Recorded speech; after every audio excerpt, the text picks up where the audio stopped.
सम्राट Ashok 304 BC 232 BC प्राचीन भारत के सबसे महान शासकों में से एक थे जिन्होंने मौर्य साम्राज्य पर शासन किया। नमस्कार, मैं देवेश शाक्य, आप देख रहे हैं DK TV 112। उनका जीवन और शासनकाल भारतीय इतिहास में एक महत्वपूर्ण अध्याय है, खासकर इसलिए कि वे एक क्रूर विजेता से शांति और बौद्ध धर्म के प्रचारक बन गए।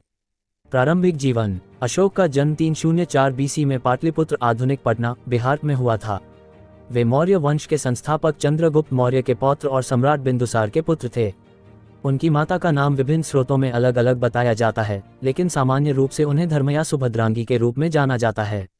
अशोक के कई भाई बहन थे और कहा जाता है कि उनके पिता बिंदुसार उन्हें सबसे कम पसंद करते थे, शायद उनकी कठोर प्रकृति या रूप के कारण। अशोक का प्रारंभिक जीवन युद्ध कौशलों और प्रशासनिक प्रशिक्षण में बीता।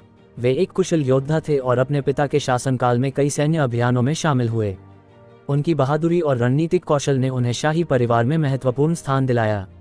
सिंहासन की प्राप्ति। बिंदुसार की मृत्यु के बाद लगभग 273 BC मौर्य साम्राज्य में उत्तराधिकार के लिए संघर्ष छिड़ गया।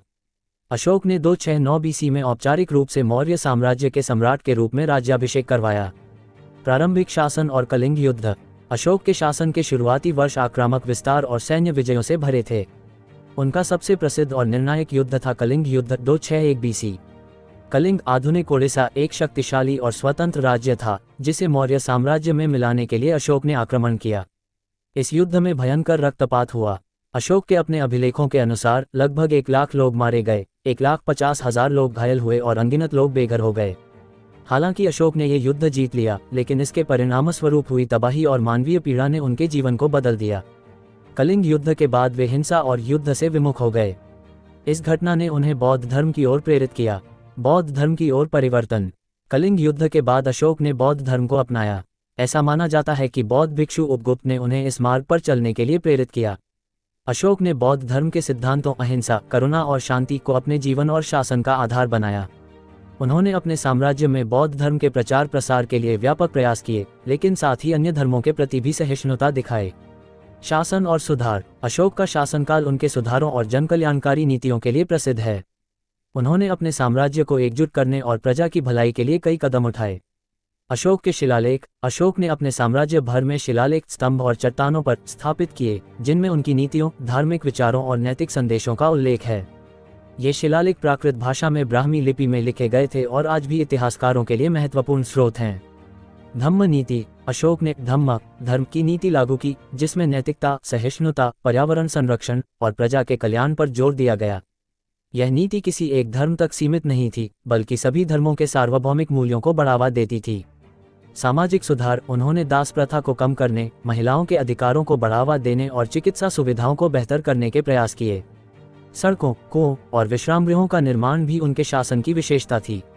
पर्यावरण संरक्षण। अशोक ने वृक्षारोपण को प्रोत्साहन दिया और कुछ जानवरों के शिकार पर प्रतिबंध लगाया। बौद्ध धर्म का प्रसार। अशोक ने बौद्ध धर्म को भारत के बाहर भी फैलाया। उन्होंने अपने पुत्र महेंद्र और पुत्री संघमित्रा को श्रीलंका भेजा, जहां बौद्ध धर्म आज भी प्रमुख धर्म है। इसके अलावा उन्होंने मध्य एशिया, दक्षिण पूर्व एशिया और यूनान तक बौद्ध मिशनरियों को भेजा। अशोक के प्रयासों से बौद्ध धर्म एक विश्व धर्म बन गया। व्यक्तिगत जीवन। अशोक की कई पत्नियों और संतानों का उल्लेख मिलता है। उनकी प्रमुख पत्नियों में विदिशा महादेवी, जिनसे महेंद्र और संघमित्रा पैदा हुए, और कारुवाकी शामिल हैं। कारुवाकी का नाम उनके एक शिलालेख में भी मिलता है। अशोक का जीवन बाद में सादगी और धर्मपरायणता से भरा हुआ था। मृत्यु और विरासत। अशोक की मृत्यु 232 BC में पाटलिपुत्र में हुई। उनकी मृत्यु के बाद मौर्य साम्राज्य धीरे धीरे कमजोर पड़ गया और लगभग 50 वर्षों बाद 185 BC में समाप्त हो गया। हालांकि अशोक की विरासत उनके शिलालेखों, बौद्ध धर्म के प्रसार और उनके शासन के नैतिक सिद्धांतों के रूप में आज भी जीवित है। उनके शिलालेखों में से एक पर लिखा है, सर्वत्र विजय से प्रिय विजय धम्म विजय है।